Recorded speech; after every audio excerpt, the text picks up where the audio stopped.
नमस्कार, स्वागत है आपका। आप देख रहे हैं नया लुक और मैं आपका साथी अतुल कुमार सिंह फिर से हाजिर हूँ आपके सामने एक नया शो लेकर के। आज हमारे स्टूडियो में मौजूद हैं दुनिया में जाने माने नाम, हिंदुस्तान में भी जाने माने नाम, एक स्टैंड अप कॉमेडियन जो पूरी दुनिया भर में 500 से ज़्यादा शो कर चुके हैं, जो उत्तर प्रदेश के बहुत ही छोटे जगह जिसका नाम गोंडा ज़िला है वहाँ से उठ करके और मुंबई शहर तक जाना और अपने सपनों को वो पंख दे पाना और इतनी ऊंचाई तक जाना, अपनी कामयाबी को पूरी दुनिया में अपना लोहा मनवाना, ये बहुत बड़ी बात होती है। तो आज उनसे हम बात करेंगे, उनकी पूरी जीवन का पूरा कथा व्यथा, पूरी इतिहास जानेंगे। उससे पहले दुष्यंत की एक लाइन भी है कि भूख है तो सब्र कर, रोटी नहीं तो क्या हुआ। मैं इसके उत्तर में आपसे ये कहूँगा कि हंसी तो है, हंस तो सकते हैं। कहते हैं अपने देहाती गांव में भी ये कहावत भी है कि हंसने से खून बढ़ता है। तो शायद आपका भी बढ़ जाए, शायद भूख भी मिट जाए चेहरे पे मुस्कान आने से। तो खैर चलिए, ये तो बातें चलती रहेंगी।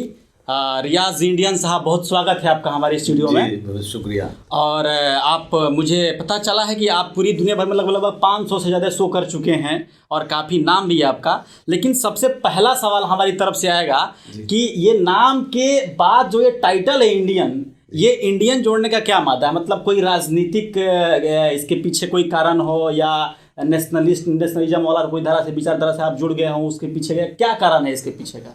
इसके पीछे बहुत बड़ा कारण नहीं है। और रही बात टाइटल वाला, टाइटल बिना तो आजकल कुछ चलता ही नहीं है ना। हाँ। टाइटल जरूरी है। अच्छा। तो मेरा नाम एक्चुअल में ओरिजिनल रियाज अहमद है। रियाज? हाँ, लेकिन रियाज इंडियन हमने उसको किया क्योंकि बहुत टाइम से लोग हमसे कहते थे, मेरे दोस्त लोग की, तो आप नाम बदलो। अच्छा। बोले क्यों? नाम में रुकावट आ रही। बोले कैसी रुकावट आ रही भैया? बोले नहीं, नाम बदल के देखो। तो मेरी जिद थी कि भैया नाम नहीं बदलेंगे, माँ बाप ने इतना प्यार से रियाज नाम रखा है। तो और फिर हर कलाकार की जान रियाज है और उसी को हटाने के लिए बोले तो मैं बोला रियाज नहीं बदलूंगा, लेकिन उसके आगे कुछ सोच सकते हैं। तो मेरे जहन में चल रहा था बहुत सारी चीज़ें। तो एक बार हमारे किंग सुपरस्टार शाहरुख खान साहब से मुलाकात हुई। अच्छा।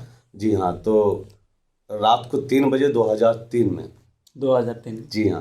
तो उनको हमने मिमिक्री सुनाई। तो बहुत देर से बहुत हैप्पी हुए, खुश हुए। लेकिन जब उन्होंने पूछा कि आपका नाम, तो मैं बोला, मेरे मुँह से निकल गया, sir my name is Riyaz Indian.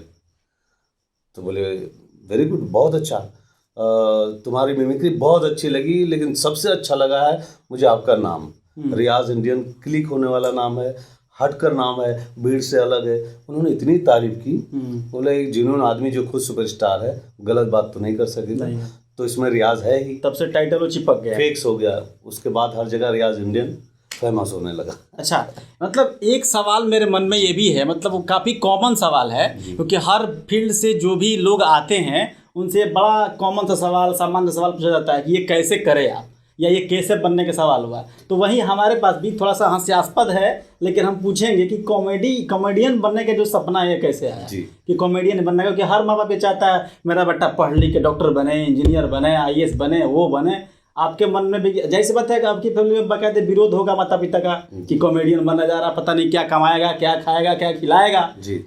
तो वही कैसे सपना आया कि कॉमेडियन ही बनना है, इसी से अपना दिनचर्या चलेगा, जीवन चलेगा? नहीं, मेरा सपना था कि कुछ बनना, कॉमेडी नहीं बनना नहीं। मेरा सपना था कुछ बनना। तो जैसे बोले लोगों का सपना होता है डॉक्टर, इंजीनियर, ये वो बड़ी चीजें ना, बड़ी। तो हमारी जो पढ़ाई थी, मेरी जो पढ़ाई थी वो इतनी कम थी कि डॉक्टर इंजीनियर तो दूर की बात है, मैं गैरेज में मतलब गैरेज में भी नहीं मतलब इतनी पढ़ाई कम थी यार। पढ़ाई बिना गड़बड़ सब था।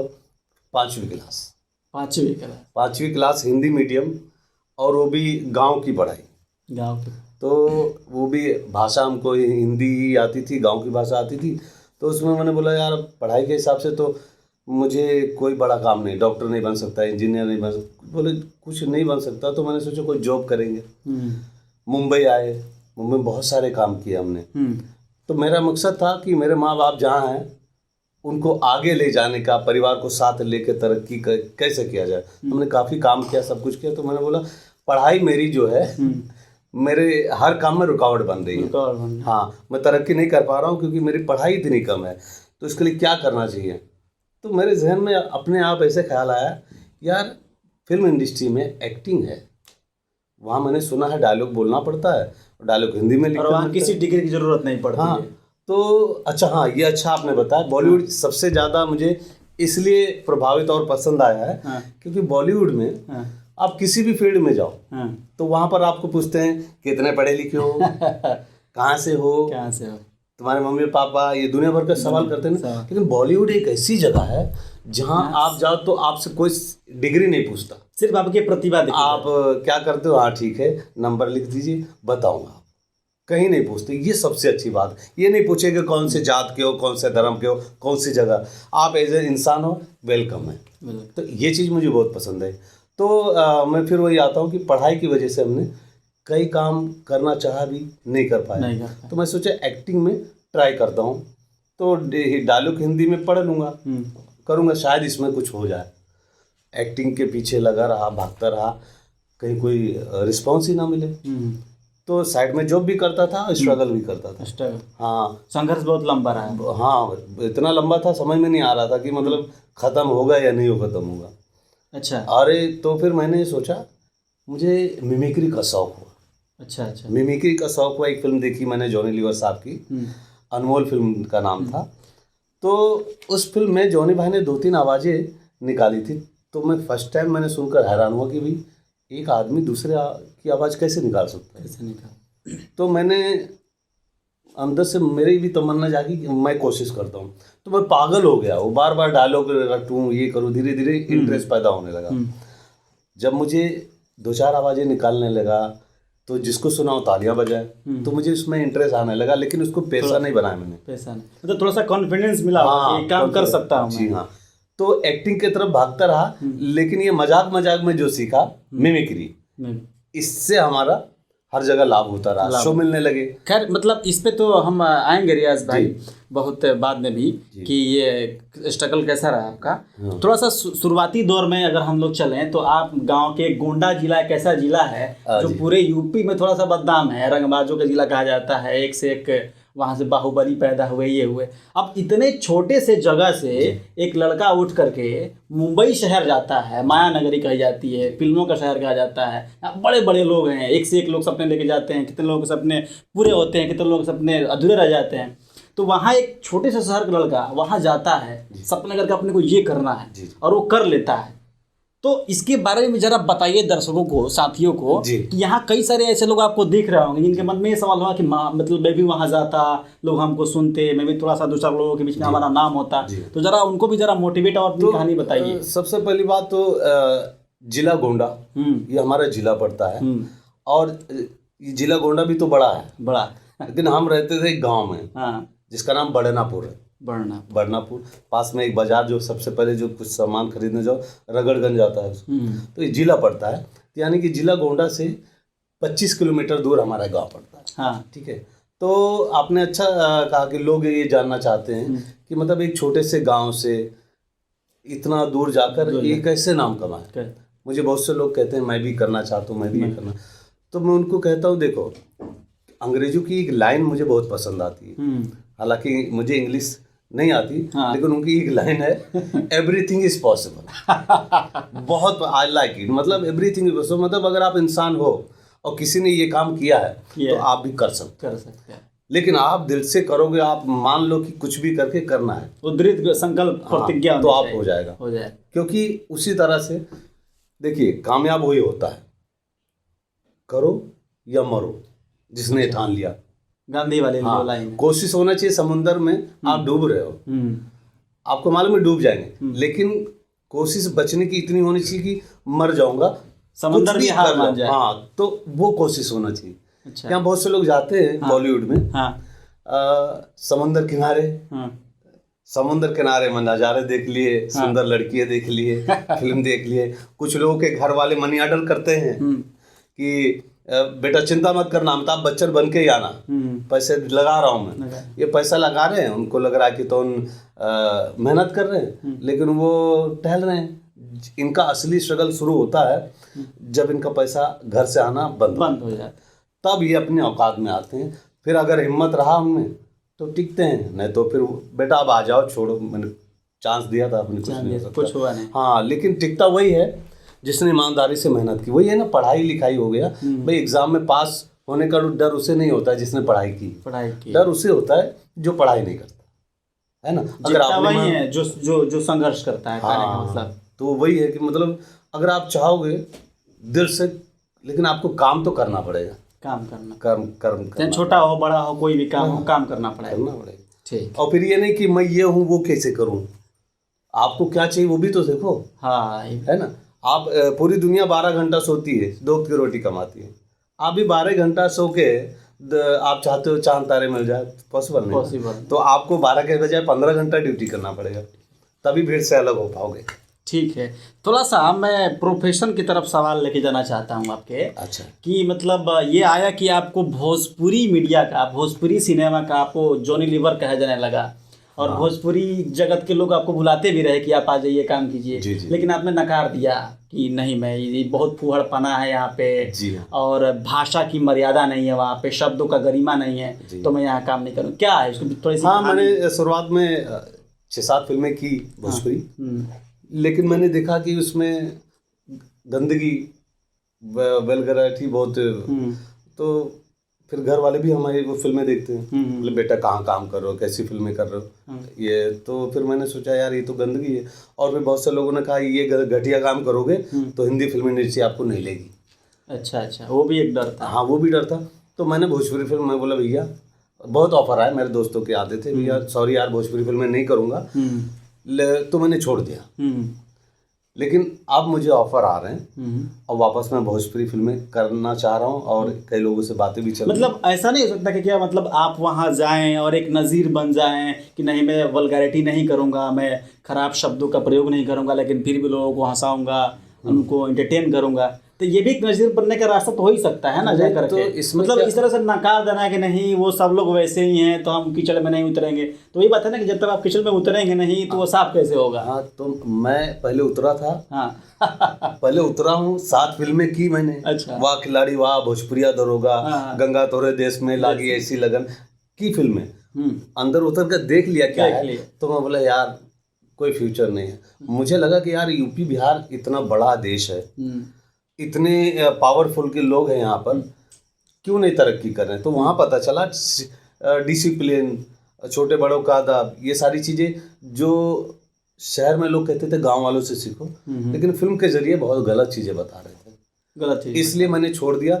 लेकिन अब भोजपुरी फिल्में भी अच्छी बन रही है, अच्छे लोग बना रहे हैं, टैलेंटेड लोग हैं जो भोजपुरी में काम करना पसंद कर रहे हैं। इसी वजह से मैं बहुत जल्द कई फिल्में, अभी 2-3 अभी नाम नहीं बताऊंगा, लेकिन वापस भोजपुरी में शुरुआत कर रहा हूं और लोग देखेंगे। नहीं मतलब ज़रा भोजपुरी भाषा के लोगों को ही ज़रा बताइए कि मतलब भोजपुरी जो भाषा है सही में वो इतना अश्लील नहीं है, सही में कितनी अच्छे कितने बेहतरीन गायक, कितनी बढ़िया उसकी जो निर्गुण भजन रहे हैं, एक से एक रहे हैं। तो आप जानते हैं, थोड़ा सा बताइए कि मतलब ये जो जितने नहीं है, थोड़े से अनपढ़ टाइप के लोग आ गए हैं जो बदनाम करने की कोशिश कर रहे हैं। आप तो कलाकार हैं, आपके लोग जो बात ज़्यादा लोग सुनेंगे, मानेंगे। क्या है, बदनाम करने वाले थे, हैं और वो रहेंगे। अच्छा, लेकिन आप अगर अच्छे हो तो आपको कोई कर ही नहीं सकता। आपसे एक बार मुलाकात हुई, ठीक है, आपके बारे में बहुत कुछ सुना था। हाँ। आपके बारे में हम सोचे यार वो सही नहीं है, लेकिन एक बार जब मुलाकात कर लूंगा तो फटाक से गलतफहमियां दूर हो जाएंगी। तो वही है कि भोजपुरी लोग जो बुरे हैं, भोजपुरी में क्या बॉलीवुड में नहीं है, वही जो बुरा है वो हर जगह है, चाहे वो बॉलीवुड हो, हॉलीवुड हो, भोजपुरी फिल्म इंडस्ट्री, बुरा ही रहेगा। तो बुरे को आप इग्नोर करो, आप अपने अच्छे काम करते जाओ। तो मेरे ख्याल से आज भोजपुरी फिल्में अच्छी बन रही है इसीलिए क्योंकि लोगों ने अपने आप को बदला है, लोगों ने इस बात को समझा सुना कि भाई क्या गड़बड़ हो रही है। तो पहले बहुत सी भोजपुरी फिल्में बनती थी, आदि बनी पैकअप, प्रोड्यूसर भाग गया, आदि में डायरेक्टर ने डुबा दिया उसको, लड़की खूबसूरत दिखी ले आए, बोले इसको हीरोइन कर दो, प्रोड्यूसर बर्बाद हो गया, उसको एक्टिंग आती ही नहीं। तो ये सारी चीज़ें गड़बड़ थी ना, तो अब लोगों को अक्ल आया है। और भोजपुरी इसलिए चलेगी क्योंकि हिंदी फिल्मों में आजकल जो हमारे हिंदुस्तानी कल्चर है वो गायब करते जा रहे हैं। तो भाषाएं कोई भी हो, जब आपके घर की बातें आपको सुनाई जाएगी, आपको मजा आएगा। आप ही क्या, आप वो जाहिर सी बात है कि जाहिर से आपकी जब भाषा में सुनाई जाए तब आपको बहुत ज़्यादा पसंद आएंगे। बिल्कुल बात है भाषाओं में, और वही हमारे हिंदुस्तानी के जो कल्चर है आजकल वो भोजपुरी फिल्मों के जरिए देखा जा रहा है, और इसीलिए अच्छा लग रहा है, लोग पसंद कर रहे हैं। और जिन चीज़ों की गंदगी थी वो सब लोग कट करते जा रहे हैं आजकल। तो मतलब सुधार हो रहा है, काफ़ी सुधार हो गया। यही वजह है कि मैं वापस भोजपुरी फिल्मों में काम करने के लिए तैयार हो गया हूँ। ओके, ठीक जी। चलिए, खैर तो ये है थोड़ी सी ज़िंदगी के ऊपर अगर सवाल हम करें आपसे कि मतलब आपके प्रेरणादायी स्रोत कौन रहे हैं? क्योंकि अगर हम लोग बात करें, हम लोग तो उस जनरेशन से आते नहीं हैं, लेकिन हमने सुना है कि बड़े बड़े कॉमेडियन उस टाइम पे जॉनी वॉकर है ना, हर्षरानी और असरानी साहब, महमूद साहब, और आज डेट में देखे जॉनी लीवर वगैरह साहब, राजू श्रीवास्तव आज डेट में। तो ये इन सब लोगों को देख करके सीखना, ये कौन सबसे बड़ा आपको नहीं होता प्रेरणा के स्रोत बने हैं आपको, जिनको देख कर आप बहुत सीखे हो कि नहीं यार इनके जैसा बनना है, इनके जैसा काम करना है? जी देखिए, प्रेरणा तो आप हर किसी से लिया जाता है, लेना भी चाहिए। बहुत से लोग होते हैं जो अरे इसको क्या आता है जो मैं सर, अब सीखने की आप मतलब सोचेंगे आप तो हर किसी से आपको कुछ ना कुछ सीखने मिले, हर आदमी आपको कुछ ना कुछ दे के जाएगी। तो जब कॉमेडी जब मैं करने लगा, मिमिक्री करने लगा, तो हमने जॉनी भाई को बहुत देखा।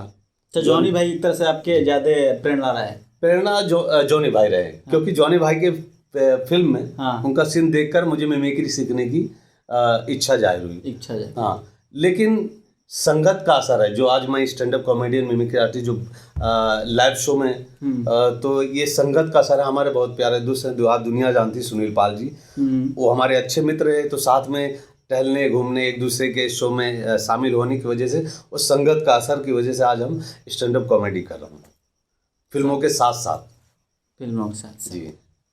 रियाज इंडियन भाई, हम ये जानना चाहते थे कि इस लॉकडाउन में जब से कोरोना महामारी ये फैली तो पूरी दुनिया बंद हो गई, तो इसमें आपके जैसे जितने भी छोटे मोटे कलाकार होंगे, जो आपसे छोटे होंगे, जिनका जो पूरा जो उनको इनकम होगी, जो उनकी जो छोटे मोटे जो पैसे कमाते हैं, जिसमें वो पूरा अपने घर परिवार चलाते होंगे, उनका भी पूरा बंद हो गया। क्योंकि जो वो जहाँ पे काम करते होंगे, वो छोटे मोटे प्लेटफॉर्म मिलते होंगे जहाँ पब्लिक बीच में जाकर परफॉर्म करते होंगे, वहाँ से जो कुछ पैसा कमाते होंगे उससे अपना घर चलाते होंगे, ये सब उनको मिलना बंद हो गया।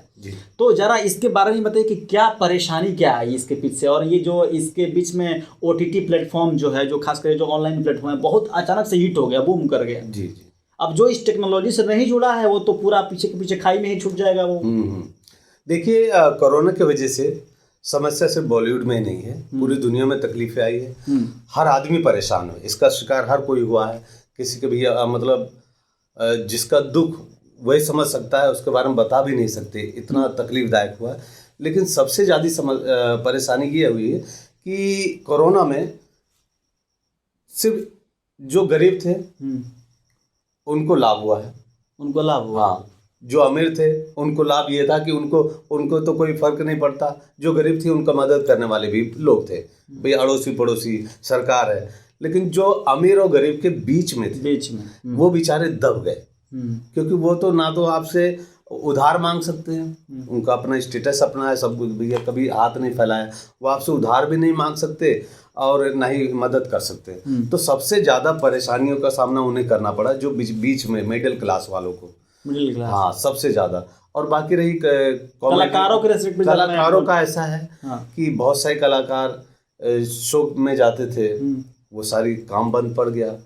अब धीरे धीरे अब स्टार्ट हुआ है कि किसी बर्थडे हुआ, किसी फंक्शन, गिने चुने लोग अभी स्टार्ट हुआ है। तो मतलब वो भी अब थोड़े से बैकफुट और लोकल लेवल पे आ गए हैं, जहाँ से उनको कुछ इनकम मिल जाए, कुछ काम करके अपना। हाँ, फिलहाल अभी जो जिस जोश में काम चल रहा था अभी नहीं चल रहा है, उस पर एक ब्रेक लग गया। वो तो झटका लगते ही ना, फर्क पड़ता है।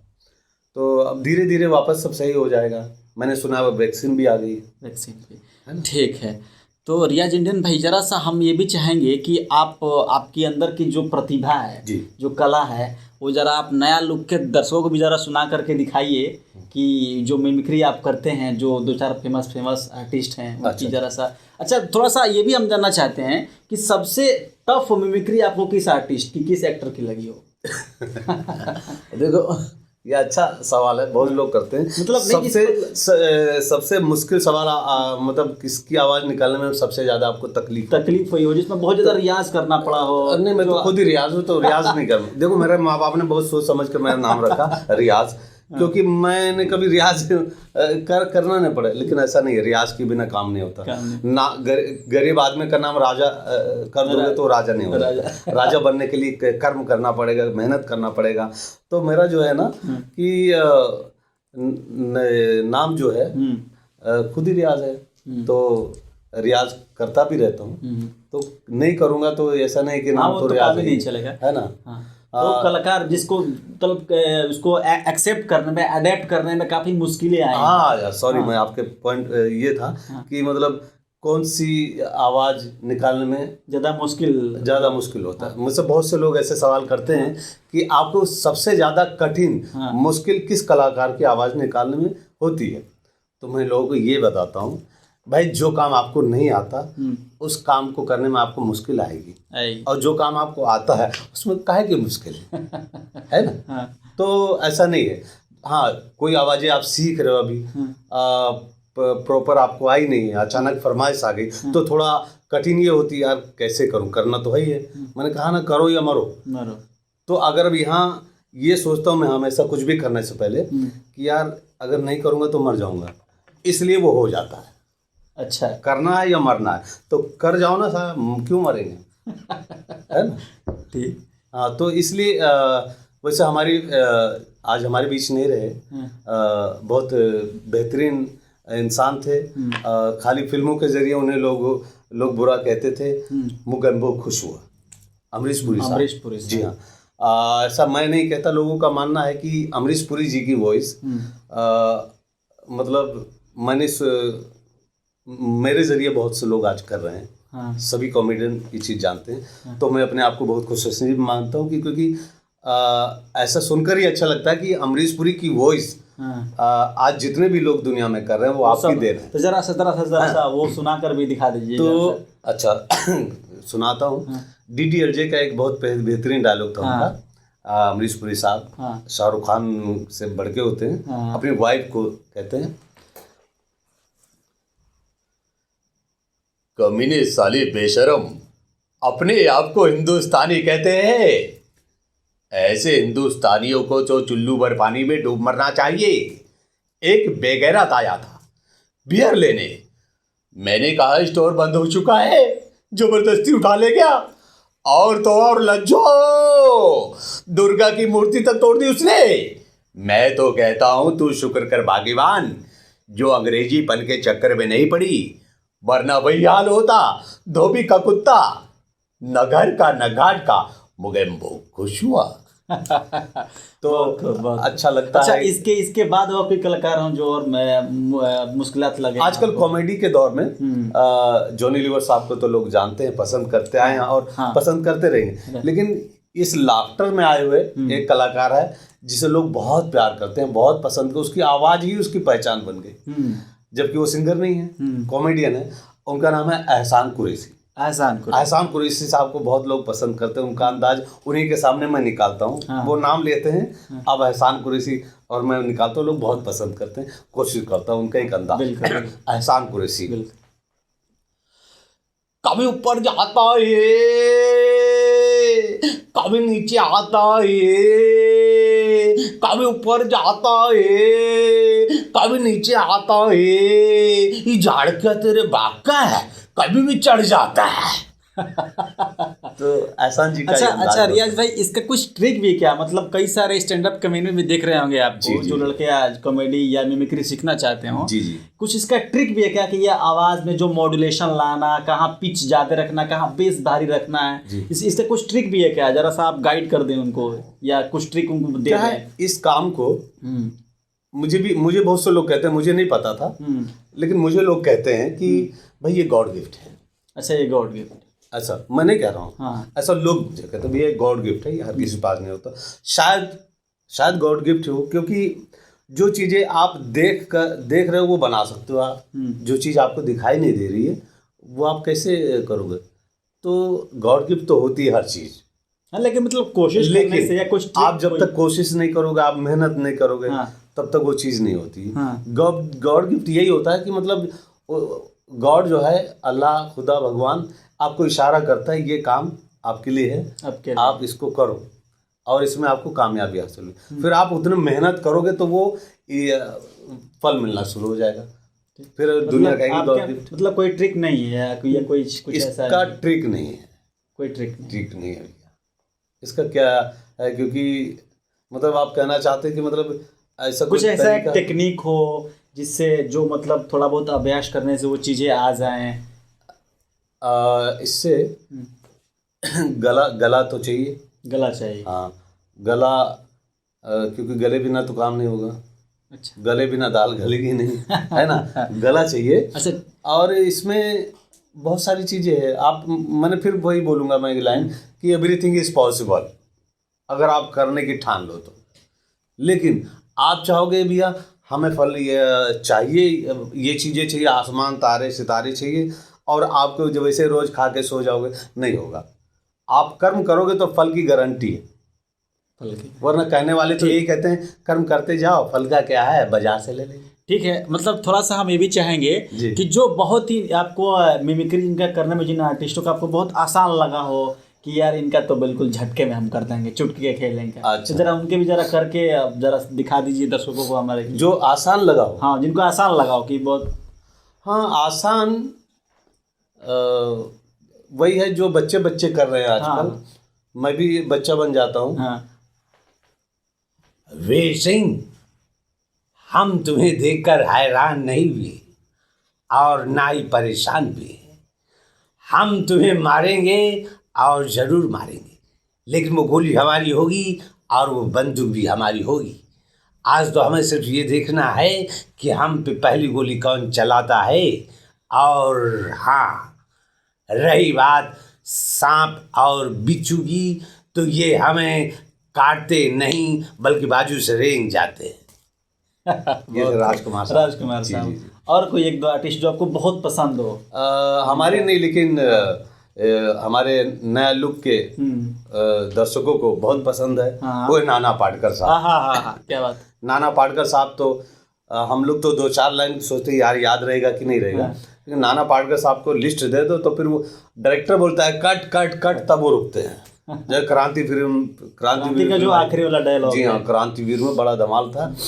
कोशिश करता हूँ 2-4 लाइन, बिल्कुल, है ना, बिल्कुल।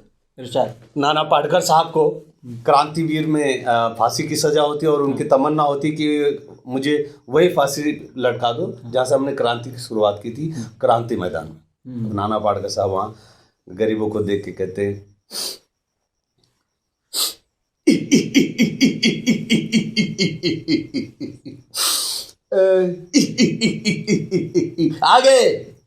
आगे मेरी मौत का तमाशा देखने, अभी मुझे ऐसे लटका देंगे, जुबान ऐसे बाहर आएगी, आंखें बाहर आएगी। हाँ, थोड़ी देर लटकता रहूँगा, फिर मेरा भाई मुझे नीचे उतारेगा, आप लोग चाचा करके घर चले जाओगे, खाना खाओगे, सो जाओ। लेकिन ध्यान में रखना, ये तुम्हारी बुजदिली नामर्दानी कल तुम्हारे बच्चों के लिए रोना बन जाएगी। ये कानून वाले, वर्दी वाले, इन्होंने अपने ईमान को बेच दिया। कल एक दूसरे को जलाते वक्त तुम्हारा ईमान कहाँ गया था? भाड़ में। ये बिच्छू जैसा पड़ोसी मुल्क आने वाले कल में शायद अपने आप को दुनिया के नक्शे पे देख नहीं पाएगा। वो एक बात भूल रहा है, उनके देश में जो रोटी बनती है उसका आटा भी विदेशी चक्की से पीस कर आता है। साले अपने देश में एक सुई नहीं बना सकते और हमारे देश को तोड़ने का सपना देखते हैं। वो ये सपना देख सकते हैं क्योंकि वो अच्छी तरह से जानते हैं ये मुर्दों का देश है। यहाँ वतन के लिए किसी को कोई हमदर्दी नहीं। इसे तोड़ना बिल्कुल आसान है। मैं हिंदू, मैं मुसलमान, मैं सिख, मैं फलाना, मैं ढमका। हाँ, अरे एक लाठी को तो कोई भी तोड़ सकता है, लेकिन लाठी के भाई को तोड़ना मुश्किल है। मैंने बचपन में पढ़ा था स्कूल में 3री में। क्यों समझा रहा हूँ? हाँ, क्यों बातें कर रहा हूँ पत्थरों से? हंसो, खुशियाँ मनाओ। आज एक और क्रांति के राह पे शहीद होने जा रहा है। हाँ, कल कोई दूसरा होगा। हमें क्या, हम तो ऐसे जीते हैं, ऐसे जीत। जियो भाई जियो, जिसे जैसे जीना। मुझे नहीं जीना कीड़े मकड़ों की जिंदगी। ला भाई ला चल। तो ये काफ़ी पॉपुलर हुआ था। हाँ, लंबा डायलॉग है, लंबा है और कभी मकबूल है ये तो। जी हाँ, ये काफ़ी पॉपुलर हुआ। अच्छा, मतलब जरा सा ये भी हम सुना था, कई सारे दर्शक होंगे हमारे जी जो लीजेंड हैं, हमने अमिताभ बच्चन साहब। जी जी, जरा आप उनका भी एक बार करके। अमिताभ बच्चन का तो बहुत आसान है। हाँ, बच्चे कर रहे हैं, बस खाली नमस्कार देवी और सज्जनों, हाइट। और ये हम और आप खेलते हैं कौन बनेगा करोड़पति। हाइट भाई, पहला सवाल आपके सामने है, आप पढ़ लीजिए। हाइट, जिसका अगर सही जवाब देंगे तो 1000 रुपये आपका कंफर्म है। हाँ, कुछ भी कर रहे हैं। अच्छा, तो रियाज इंडियन भाई साहब जी। मैं ये जानना चाहता था कि स्ट्रगल तो सभी करते हैं, जी हाँ। है ना। सब कोई अपना एक संघर्ष का एक दौर होता है, वो करके सब कोई आता है, शामिल होता है और वो मुकाम भी हासिल करता है। लेकिन एक पहला जो ब्रेक मिलता है जी। जिससे आदमी को नहीं होता है कि एक वो आदमी को अंदर संभावना मिलती है, एक जोश जगता है, तो पहला ब्रेक कहाँ से मिला? हाँ जी हाँ, ये भी ऐसा है कि स्ट्रगल तो मैंने बहुत जगह की, ऑफिस धक्के खाए, लेकिन जो वही फोटोग्राफ छोड़ दो, होगा तब बता देंगे, लेकिन कहीं से ऐसा कुछ नहीं हुआ। लेकिन जो शौक से हमने जो मजाक में मिमिक्री सीखी थी और खुद की खुशी के लिए, दोस्तों खुशी के लिए किया करता था, आवाज़ें निकाला करता था, लेकिन ये मजाक ने मेरी ज़िंदगी को स्ट्रगल में बहुत बड़ा योगदान रहा। कि एक दिन मैं मुंबई के लोखंड वाला एरिया में कुछ खरीदारी के लिए जा रहा था। अच्छा। तो मैंने देखा रास्ते पे शूटिंग हो रही है, तो रोड पे एक लड़का डायलॉग बोल रहा था, जानी जिनके घर कांच के हों वो दूसरों के घर पे पत्थर नहीं फेंकते। तो ये कान में मैंने बोला, यार राजकुमार का डायलॉग तो बोल रहा है, लेकिन ये राजकुमार की आवाज़ नहीं है। तो मैं वहीं रुक गया। मैंने सोचा, यार जब ये बोल सकता है तो इससे अच्छा तो मुझे आता है। अच्छा। तो मैंने सोचा, यार किसी कलाकार का काम हो रहा है, बीच में नहीं जाना चाहिए। हाँ। लेकिन इनसे मिलूं, शायद मेरा भी कुछ काम हो जाए। तो जब उनका सीन कट हुआ, तो मैं उनके पास गया। मैं बोला, मैडम जी, वो नहीं बर्गर खा के मोटी बन जाती हैं, वो सब हाई फाई, ये फटे फूटे कपड़े। तो मैं बोला, मैडम जी मैं भी आवाज़ें निकाल लेती हूँ। तो बोले, अच्छा किस की आवाज़ें निकाल लेते हो? बोला, कुछ आवाज़ें निकाल लेती हूँ। तो उन्होंने बोला, किसकी निकाल सकते हो? मैं बोला, किसकी आप बोलो। तो बोला, अच्छा किसकी? मैं बोला, बहुत लोगों की निकालता हूँ। तो बोला, अच्छा कोई आवाज़ सुनाओ। तो वहाँ पर होटल के बाहर बहुत सारे लोग खाना खा रहे थे। तो मैंने सोचा, करो या मरो, जितना मेहनत कर सकते हो इस सबके बीच में कर दो। अगर अच्छा हो गया तो मज़ा आ जाएगा, नहीं तो कोई बात नहीं, जाएगा क्या। तो मैं उन बड़े मूड में नाना पाटेकर साहब के फिल्म क्रांतिवीर का डायलॉग सुनाया। आगे मेरी मौत का तमाशा देखने। अभी मुझे ऐसे लटका देंगे, जुबान ऐसे बाहर आएगी, आंखें बाहर आएगी। हाँ, थोड़ी देर लटकता रहूंगा, फिर मेरा भाई मुझे नीचे उतारेगा, आप लोग चाचा करके घर चले जाओगे, खाना खाओगे, सो जाओगे। लेकिन ध्यान में रखना, ये तुम्हारी बुज़दिल ना मर्दांगी कल तुम्हारे बच्चों के लिए रोना बन जाएगी। पूरा डायलॉग सुनाया, बीच में इन लोग तालियां बजाने लगे। तो इतना खुश हुए ये लोग। बोले, यार डायलॉग बंद करो, तुम्हारा नंबर दो। बोला, ले लीजिए, सभी को देते हैं, आप भी ले लो। तो उन्होंने, मैडम ने नंबर लिया और कहा, शनिवार या इतवार को हम शूटिंग करते हैं, तो आपको कॉल आएगा। तो मैंने सोचा, यार ऐसे तो बहुत से लोग नंबर लेते हैं, कोई कॉल कहाँ कर रहा है, कॉल कहाँ। लेकिन इत्तेफाक से वो मजाक में मैंने जो आवाज़ सुनाई थी, शनिवार को मुझे फ़ोन आया। बोले, कल आप क्या कर रहे हैं? मैंने बोला, कुछ नहीं। बोले, तो ठीक है, कल आपका शूट है खार लकड़ा वाला बंगलो, चैनल बी का ऑफिस में। अच्छा, चैनल बी के ऑफिस में? खुश। अब मुझे नहीं मालूम क्या है। तो मैं गया लकड़ा वाला बंगलो खार, वहाँ पूरा दिन शूटिंग किया मैंने। और वो पहला ब्रेक था। उन लोग को इतना अच्छा लगा कि फिर कंटिन्यूटी में उनके साथ काम करने लगा। उसके डायरेक्टर थे सुशांत शाह, जिन्होंने फिल्म बनाई दिल्ली चलो वगैरह। तो कुछ मतलब चुनिंदे फिल्में जिनमें आप काम किए हों? जी। कौन कौन से? जैसे एक फिल्म है हमारी जो Guinness book of world record में आया। हाँ। फिल्म भावनाओं को समझो, जो मेरे मित्र ने बनाया था। दुनिया की पहली ऐसी फिल्म है जिसमें 51 स्टैंड अप कॉमेडियन थे। तो 51 में से राजू श्रीवास्तव, सुनील पाल, शाम कुरैशी, कपिल, सबके रहते हुए एक मैं भी था उसमें, जिसका नाम था भावनाओं को समझो।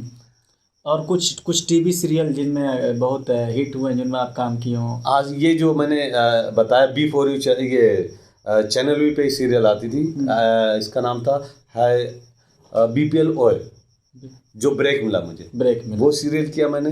फिर उन लोगों को मेरा काम इतना पसंद आया कि नया चैनल लॉन्च हुआ B4U म्यूजिक चैनल। तो उन्होंने कहा एक प्रोमो बनाना है। तो प्रोमो बनाना है, उसके लिए मिमिक्री आती चाहिए। तो सुशांत जी ने मुझे रिकमेंड किया, एक रियाज इंडियन का लड़का है, बहुत अच्छा मिमिक्री करता है, आप उससे करवा लो। तो B4U के ऑफिस में गया, उन्होंने कहा मुझे 2 प्रोमो बनाना है। उस वक्त मुझे प्रोमो नहीं पता था कि प्रोमो क्या चीज़ होता है। बोले, चलो कोई सीरियल का होगा, जो भी होगा, हमें काम करने का मतलब है। अब उन्होंने ऑफिस में बुला लिया। बोले, भैया शाहरुख खान के फिल्म डर का डायलॉग आपको याद है? मुझे याद था, फिर भी मैं बोला नहीं याद है मुझे। तो उन्होंने VCR लगाया, ये लगाया, बोला ये लिख लो, याद कर लो।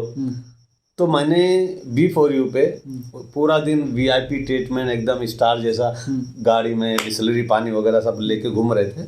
तो पूरा दिन में 2 प्रोमो शूट किया। अब प्रोमो शूट हुआ, मैंने बोला कब आएगा? बोले बता दूंगा। एक दिन अचानक मेरे दोस्त का फ़ोन आया कि उसने बोला अरे यार तुमको अभी भी टीवी पे देखा मैंने। बोले कहाँ टीवी पे देखा? बोले B4U पे। मैं बहुत दुखी हो गया। मैंने बोला यार इतना खुश था, इतना खुशी से काम किया था, देखने को नहीं मिला। तो दोस्त को बोला यार मुझे बताया नहीं और आके चला गया। बोले वो तो पूरा दिन चलता है। बोले पूरा दिन चलता है? तो बोले हाँ, हर 10 मिनट में गाने के बाद आता है, जिसका नाम था कॉपी कैट प्रोमो। एक बार नाना पाटेकर का आता था, एक शाहरुख खान का आता था। तो 6 महीने लगातार चला।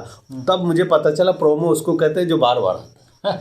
तो ऐसा भी हो जाता है कभी। अच्छा, अगर ऐसा है, अगर मैं ये कुछ नाम लूँ कुछ कलाकारों के, आप उसकी आवाज़ निकालेंगे जी जरा हम, जिसकी मैं पहला नाम लूँ प्राण साहब। प्राण साहब, मैं आपको ना एक छोटा सा एक्ट में कई आवाजें आपको फटाफट हाँ जरा सा वो वही क्लस्टर एक्सप्लोर। जैसे नाना पाटेकर साहब, नाना पाटेकर साहब की एक फिल्म आई थी जिसमें उन्होंने गाना गाया था। हाँ। अब आप सोचिए नाना पाटेकर साहब अगर गाना गाएंगे तो डायलॉग बन जाता है। हाँ। नाना पाटेकर साहब की फिल्म यशवंत। ऊंची दुकान फीके पकवान, ऊंची दुकान फीके पकवान, सो मैं ऐसे बेमान फिर भी मेरा देशपान। क्या करे साला, एक मच्छर आदमी को हिजड़ा बना देता है, एक मच्छर आदमी को हिजड़ा बना देता है। हमारे चुने कुत्ते हम ही को काटते हैं, हमारे इसी की बोटी आपस में बांटते हैं। इनके सामने बात करने को हमारा ज़मीर कांपता है, कल पैदा हुआ बच्चा सांस लेने को आपता है। क्या करे साला, वक्त है किसके पास, क्योंकि एक मच्छर आदमी को हिजड़ा बना देता है। सोचिए, इतना खतरनाक डायलॉग सुनने के बाद मच्छरों का क्या हुआ होगा। मच्छरों को बहुत बुरा लगा कि आखिर ये फिल्म इंडस्ट्री वाले मेरे पीछे क्यों पड़े। जब ये लोग हमारे पीछे पड़े तो हम इनको ही काटेंगे। तो हमने सोचा कि हमारे बहुत ही गुणी, बहुत ही प्यारे, हम सबके चाहते जो आज हमारी दुनिया में नहीं रहे, अशोक कुमार साहब, दादा मुनि अशोक कुमार साहब, वो उनके पास अगर ये मच्छर काटने के लिए चला जाए तो वो अपने अंदाज में किस तरह से भगाएंगे। दादा मुनि अशोक कुमार साहब मच्छर को देखते रिएक्ट करते हैं।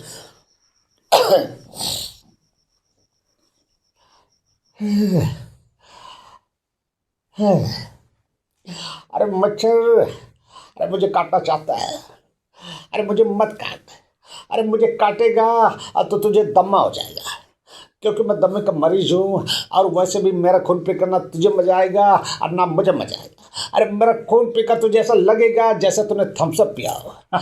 अरे काटना है तो जाकर परेश रावल को काट, और उसका खून गर्म है, आजकल लोग काम भी कर रहा है, चले जा। तो मच्छरों ने सोचा यार सही बोल रहा है, इसको छोड़ दो, जाने दो।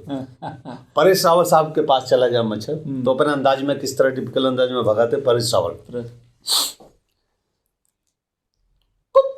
साला मच्छर साला पागल हो गया है या बौखला गया है, साला मत तो समझा था विकृत हो गया, लेकिन ये तो कुछ भी नहीं निकला। देख मच्छर, और काटना है तो मुझे अपना पार्टनर बना, दोनों पार्टनरशिप में काटते हैं, तेरा भी फायदा मेरा भी फायदा, भारत माता से कच नहीं आता, चल फट।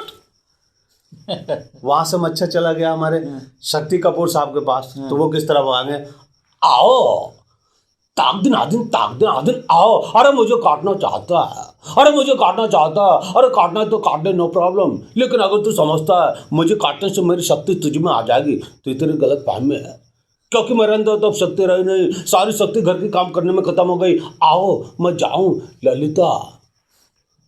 वहां से भाग गए हमारे बैडमैन गुलशन गुरोर साहब के पास। वो अपने अंदाज में भगाते हैं, किस तरह से, बैडमैन मेरी जवानी के झटके, अगर उंगली तरफ भटके तो मारूंगा 3 फटके, एक उठ के, एक बैठ के और एक लेट के, चल दुकान लाट के। वहां से मच्छर बोले यार फिर चलो यार, ये तो किसी, चलो किसी कोई ढंग के कोई कॉमेडियन को काटते हैं जो बेहतरीन कटवाने में मजा है उसे काटते हैं। तो हमारे जॉनी लीवर साहब कहीं शूटिंग कर रहे थे, तो मच्छर को देखते ही उनके किस तरह भगाते हैं।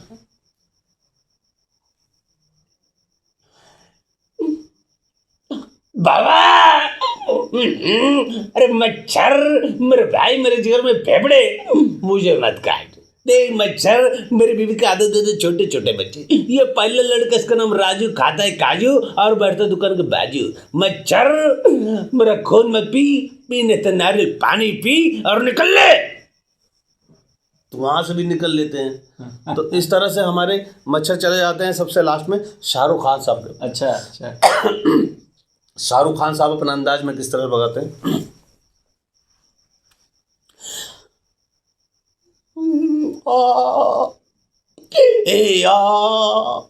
ए साला, तेरे को कितनी बार बोला रे साला, हाँ? ए जंगल का वो बाजू कह रहा है तेरा, ए अपन का, अब उधर जीने का उधर पढ़ने का दर क्या कह रहे, तू तो खल्ला। अच्छा ने बोला ये तो किरण को छोड़ के मेरे पीछे भागो यहाँ से। सबके अंदाज। हमारे बहुत से लोग फैन है, हमारे चाहने वाले, उनकी फरमाइश रहती है प्राण साहब। उनका कहना है कि भैया प्राण साहब आप बहुत अच्छा करते हैं। तो बहुत अच्छी उनकी फिल्म थी, सुपरहिट है, कि डायलॉग भी यादगार है मुझे रहा है। तो कोशिश करता हूँ प्राण साहब किस तरह से, उनके एक अंदाज है, एक डायलॉग। कश्मीर से फूल लाया हो सा, राजा भी बच्चा है, नादान परिंदे को दाना तो दिखता है लेकिन फैलाया हुआ जाल नहीं दिखता। फिल्म शायद बॉबी की थी डायलॉग। बहुत सारे कलाकार हैं। बहुत खूब रियाज भाई, क्या यादगार पल बना दिया आपने। लेकिन आखिरी में जाने से पहले मैं एक सवाल करना चाहता हूँ कि कुछ अपने सरे, मैंने मुझे पता चला कि आप लगभग पूरी दुनिया में लगभग 500 से अधिक शो कर चुके हैं, ज़्यादा ही हुआ है ना। तो ये 500 से अधिक शो में से सबसे यादगार पल कब रहा होगा कि एक शो करा और नहीं होता है कोई छाप बन जाती है दिल के ऊपर। जैसे कि आपने जिस चीज़ की कल्पना ना की हो। हाँ, कल्पना ना करिए। डूबता सूरज डूबते डूबते अचानक से हम निकलने में वही देखिए, शोज तो हमने बहुत सारे की आप लोग की दुआओं से। बहुत अच्छे अच्छे शो किए, हिंदुस्तान का कोने कोने में शो कर चुका हूँ। लेकिन एक यादगार वाली जो बात कर रहे हैं कि जो मैं भूल नहीं सकता। हाँ, इसकी अमिट छाप नहीं बन जाती है। जी हाँ, जी हाँ। वही है कि एक बार 2003 की बात कर रहा हूँ। जबलपुर का एक शो आया था जिसमें डुप्लीकेट थे, कलाकार डुप्लीकेट थे। हमारे साथ बहुत सारे कलाकार थे।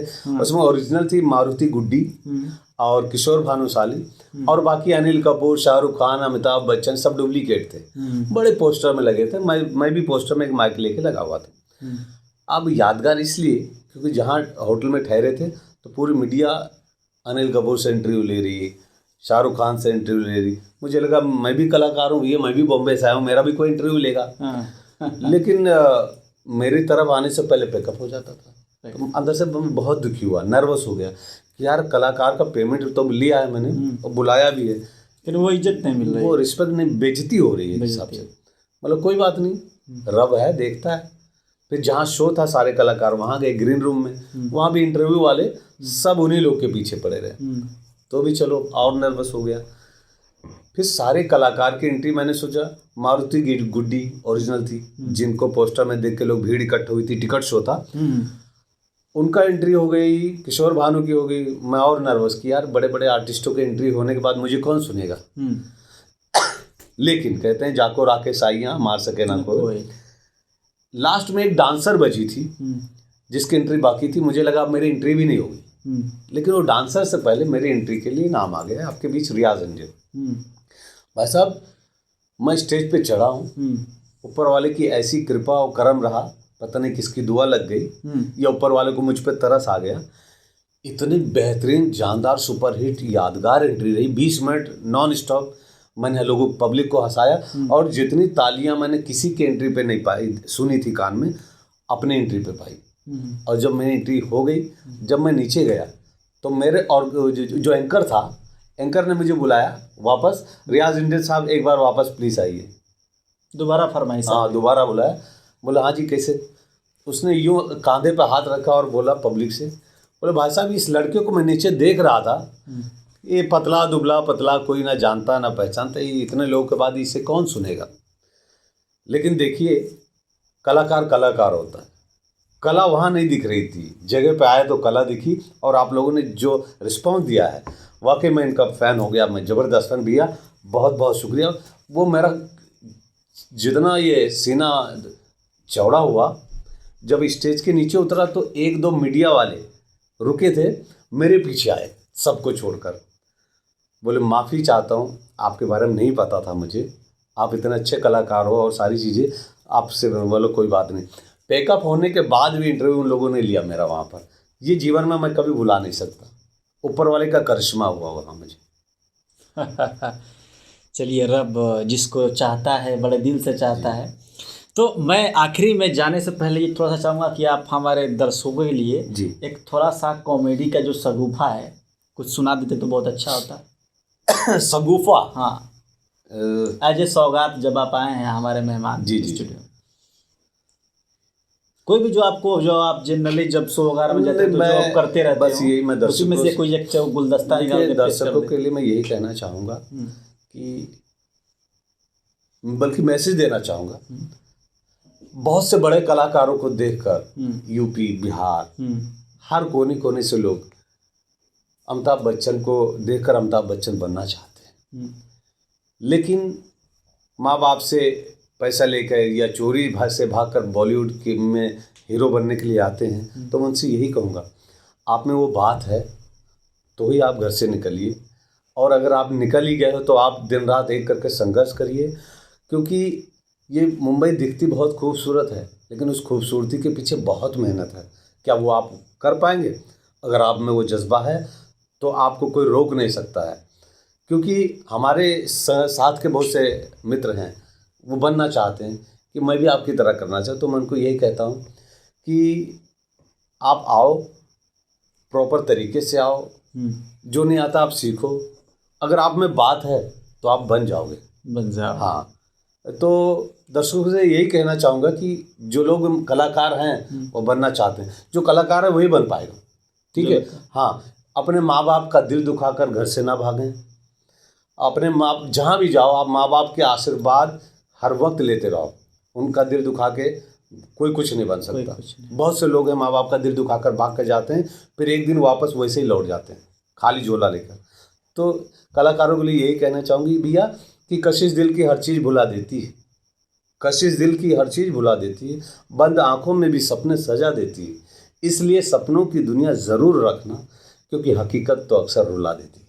क्या बात है, क्या बात है। एक छोटा सा कोई एक कॉमेडी का कुछ एक गुलदस्ता पेश कर देते, कॉमेडी जो आप जनरली शो वगैरह में सुनाते रहते हो। कॉमेडी का ऐसा है आजकल,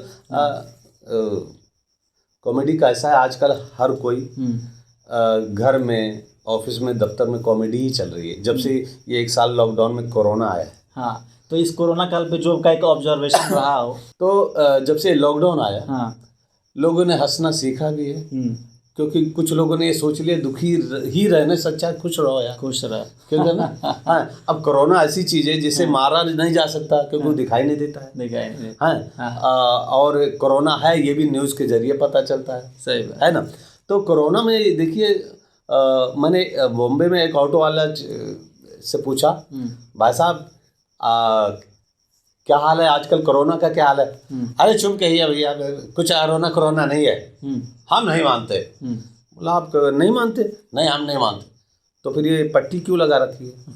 अरे ये यार कोरोना के डर के लिए थोड़ी लगाया, फिर वो तो अगला स्टेशन पे अगला सिग्नल क्रॉस करूँगा, ये हटाऊँगा तो 200 रुपये फाइन लग जाएगा। अच्छा, ये कोरोना के डर से नहीं, सरकार के डर से लगा रखा है। और एक हमारे पड़ोस में सोसाइटी में बाजार में बोला हम नहीं डरते कोरोना से, पति पत्नी सोसाइटी के बाजू में टहल रहे थे, मैंने देख लिया, अरे रमेश भैया क्या हाल चाल है? ठीक, तो आप कोरोना से डरने कब से लगे? हम नहीं डरते, हम नहीं डरते। बोले तो फिर ये पट्टी क्यों लगा रखा है? आपने भी और भाभी जी ने भी लगा रखा है। मैं भी नहीं डरता, ये भी नहीं डरती, तो पट्टी क्यों लगा? यार ये पूरा साल लॉकडाउन में मैंने अपनी पत्नी से बोल बोल के इतना कर्जा लिया ना, तो अभी मुंह छुपा के भागना पड़ता। तो सबकी अपनी अपनी हालात है, क्या करें। बोले, मैंने बोला अच्छा छोड़ो यार, कोरोना ये जाएगा कब? हमारे तुम्हारे कहने से नहीं जाएगा। बोले फिर? रात को 12 बजे एक बाबा आते हैं, ठीक 12 बजे आते हैं, वो आबाद करें बर्बाद करने। 12 बजे आकर वो खाली बोल रहे हैं, मित्रा मेरे प्यारे देशवासी, कल से कोरोना गायब हो जाएगा, उसी दिन चला जाएगा। बोले कैसे चला जाएगा, बुलाने से भी उन्हीं के आया है। अच्छा। तो कॉमेडी है, कहीं से भी हो जाती कॉमेडी। जैसे बोले ना कि एक पी के टाइट शराबी के डॉक्टर के पास चले गए, डॉक्टर साहब, डॉक्टर साहब, बोले सीधे, डॉक्टर साहब मैं बहुत परेशान हूँ, बहुत परेशान हूँ। बोले क्या क्या परेशानी, वो तो नहीं, आज बहुत परेशान हूँ। बोले सीधे खड़े रहो, उसी के तो दवा लेना है। बोले क्या हुआ, पीने बाद होश में नहीं रहता हूँ, घर के बजाय पड़ोस के घर में घुस जाता हूँ। देखिए कल कुत्ते की तरह हमारा, किसने, पड़ोसी ने, नहीं वो तो बहुत अच्छी, वो तो देवी है, कहती ज़्यादा नशे में रहे तो कहती यही सो जा। फिर मारा किसने, बीवी ने, कहती खाता है यहाँ सोता वहाँ। तो ट्रेजेडी होती है, कोई कुछ भी बोलता है। तो रियाज भाई बहुत अच्छा लगा आपसे बात करके, जी, बहुत मुझे भी शुक्रिया, बहुत आप अच्छा लगा हमारे भैया। स्टूडियो में आए। और तो दर्शकों, मुझे उम्मीद है कि आपको भी बातचीत ये बहुत पसंद आई होगी, और ऐसे ही हम आपके लिए लेते आते रहेंगे, रोज़ एक नए ऐसे ही अच्छे लोगों से मिलवाते रहेंगे, बातचीत कराते रहेंगे। तो आप देखते रहिए नया लुक, मुस्कुराते रहिए, हंसते रहिए। नमस्कार, शुक्रिया।